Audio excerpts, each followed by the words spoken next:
Дана Уайт врывается в бокс, и Магомеда Анкалаева обвиняют в обмане и победы казахстанских боксеров на чемпионате мира. Расскажу вам об этом я, Алена. Всем привет, друзья! Это Найзада Ньюс с очередной порцией спортивных новостей.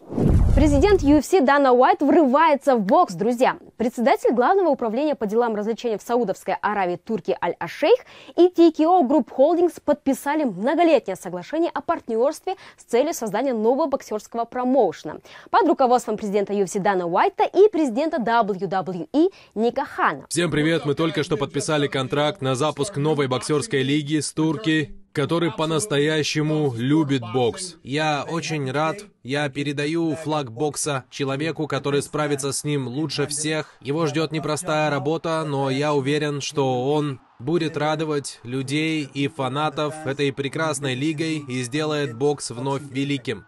Наша модель заключается в том, чтобы давать фанатам бои, которые они хотят увидеть. Лучшие будут биться с лучшими, и бойцы будут пробиваться в рейтингах и становиться чемпионами мира. Мы продолжим радовать вас анонсами о том, где это можно будет посмотреть, и о других деталях этого бизнеса ближе к запуску промоушена. Увидимся! Новый промоушен будет включать в себя следующее. Высококонструктивную систему развития новых талантов со всего мира, включающая комбинации спортсменов и академий. Доступ всех боксеров к UFCPI, ведущему мировому центру тренировок, исследования, реабилитации и питания. Опыт TKO в области производства, медиа и промоушена, позволяющий обеспечить болельщиков по всему миру как впечатлениями от боев на арене, так и высококлассными современными трансляциями. В прошлом Уайт часто критиковал боксерские карды за отсутствие попыток создать интересные андеркарды для фанатов, которую он всегда считал сильной стороной бизнес-модели UFC. Более подробная информация о новом боксерском промоушене, включая подписание бойцов, расписание боев, а также места их проведения, будет раскрыта в ближайшие месяцы. Алекс Перейра разоблачил Магомеда Анкалаева в преддверии их боя на UFC 313. Вчера в сети появилась информация о том, что Пуатан утверждает, будто Магомед Анкалаев не постится и использует Рамадан как оправдание в случае своего поражения. Я, говорит, думаю, что он использует Рамадан как оправдание. Если что-то случится, он скажет: ой, я не смог из-за своей религии, я проиграл, потому что не смог хорошо восстановиться и плохо тренировался. Сегодня я пошел за своими ланчбоксами, говорит, и там было 2 пакета с несколькими ланчбоксами с его именем. И все по договоренности. Он не соблюдает пост, он обманывает людей и говорит, чтобы потом иметь возможность оправдаться. Позже последовал ответ Анкалаева с признаниями. Я строго соблюдал пост, за исключением этой недели, на которой мне несколько раз пришлось его прервать. А потому что мне нужно обязательно пить воду для успешной весогонки, сказал он. Но кроме этого, я начал поститься с начала Рамадана. И после боя я, очевидно, буду тоже следовать правилам религии. Как это и должно быть. Что думаете обо всем этом, друзья? Пишите в комментариях. ММА официально включен в программу 20-х азиатских игр в Aichi Nagoya, друзья. Об этом стран-участниц азиатских игр 2026 официально уведомил Олимпийский совет Азии. В программе Азиады пройдут соревнования по ММА в современном и традиционном стилях.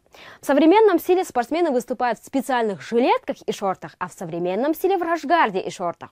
В каждом из стилей у мужчин будут разыграны медали в 2 весовых категориях. Если в современном стиле это до 60 и 71 килограмма, то в традиционном стиле до 65 и 77 килограммов. А у женщин по 1 весовой категории. Если в современном стиле до 54 килограммов, то в традиционном до 60 килограмм, друзья. Напомним, сборная Казахстана принимает участие в азиатских играх с 1994 года. Лучшим местом национальной команды в общем зачете летних азиат стало 4-е место на первых играх в Японии. Тогда сборная получила аж 25 золотых наград. На последних летних играх, которые прошли в 2023 году в китайском Ланчжоу, сборная Казахстана завоевала 10 золотых медалей и стала 11-й в общем зачете, друзья. Исторически наибольшее количество побед Казахстану всегда приносили представители легкой атлетики, стрельбы и бокса. Напомним, азиатские игры 2026 года пройдут с 19 сентября по 4 октября 2026 года в Японии. Казахстан стал первым на малом чемпионате мира по боксу, но уступил Узбекистану в личных встречах. В столице Болгарии Софии завершился крупный международный турнир по боксу Кубок Странджа, друзья. Казахстан успешно выступил в мужской сетке турнира, завоевал 5 золотых, 9 серебряных и 4 бронзовых медалей, и этим самым выиграл командный зачет. На первую ступень пьедестала поднялись Ертуган Зинуллинов, Турехан Сабурхан, Аблайхан Жусупов, Сабуржан Аккалыков и Бекзат Нурдаулетов. Но в 4 финалах из 5 казахстанские спортсмены боксировали уже между собой. И получилось так, что реальное золото в своем финале против боксера из другого государства принес лишь Турехан Сабурхан. Сборная Узбекистана же завоевала 5 золотых, 1 серебряную и 2 бронзовые медали и заняла 2 место. В 3 финалах классического противостояния Узбекистана против Казахстана победу одержали узбекские боксеры. Женская сборная завоевала в Болгарии 1 золотую, 6 серебряных и 8 бронзовых медалей. А первое место стране принесла Лязат Кунгебаева, поэтому от всей души поздравляем наших спортсменов. Вы большие молодцы! Найза запускает новый проект для молодых бойцов. Вот что говорится в официальном пресс-релизе. Лига Найза запускает новую серию турниров под названием Найза Жекпе-Жек. Этот проект станет площадкой для молодых бойцов, которые только-только начинают свою карьеру. Двери Найза Жекпе-Жек открыты для всех, кто стремится к популярности и хочет оставить свое имя в мире ММА. Мы даем бойцам возможность выступать на профессиональной арене, а результаты поединков будут занесены в официальную базу данных Шердог. Спортсмены, показавшие себя на Найза Жекпе-Жек, получат шанс подписать контракт с Лигой Найза.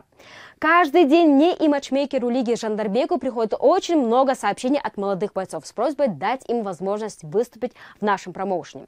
Сообщений стало настолько много, что мы решили запустить новый проект, то есть Найза Жекпе-Жек, где каждый молодой и амбициозный боец может получить шанс показать себя, говорит президент организации Нурбек Карабала. Трансляция первого турнира, где зажгутся новые звезды ММА, запланирована на 14 марта в 20:00 на канале Спорт Плюс Казахстан. Цифра дня 7. У Алекса Перейры титульных боев больше, чем обычных боев UFC, друзья. Бой против Магомеда Анкалаева станет аж 7-м титульником для Пуатана. Рейтинговых боев у Алекса Перейры всего 4. И это при том, что Пуатан выступает в лиге лишь с ноября 2021 года. На этом у нас все, друзья. Ставьте лайки, комментируйте и подписывайтесь на нас. С наступающим праздником женскую половину наших подписчиков и отличных выходных в целом. Увидимся на следующей неделе. Всем пока!